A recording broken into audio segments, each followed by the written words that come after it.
Hey everyone, welcome back to the channel. In this video, we're going to show you how to make certain elements not stick to the sticky header in WordPress blocksy. Okay, some of you might come across this problem where we have our header here, we have some example of elements or widgets here, we have our social media and our contact, our address, our phone, or our cell phone, and when we scroll down, all of these come along with our header, and it takes up a lot of real estate on our screen.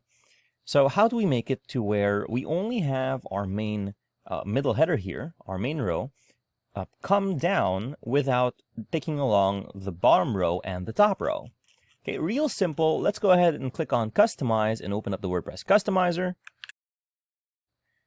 And let's go ahead and click on Header. And under Headers, on this tab over here, let's click on that. And Global Header, let's click on that. And now we have our sticky functionality. Now, if you wanted to disable the sticky header altogether, just click on this. It all stays, and you don't have to worry about anything. But if you wanted only a certain element to stick, let's go ahead and take a look at these 6 options. We have only main row, top and main row, and you can see all rows, which is why all 3 come along. Main and bottom row, only top row, only bottom row. Let's see, only top row. Only our social media icons come along. Only bottom row. Only our contact details come along. And there's a bunch of different permutations here. But let's make only the main row come along. And that looks good. So let's go ahead and click on Publish.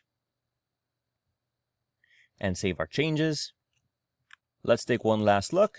Everything comes along. Let's reload the site. And with this one, only the main row comes along. If you found this video helpful, please leave a like, comment, and subscribe to our channel, as it really helps us out with the YouTube algorithm. Show this kind of video to other nerds like us. Thanks for watching, and we'll see you on the next one.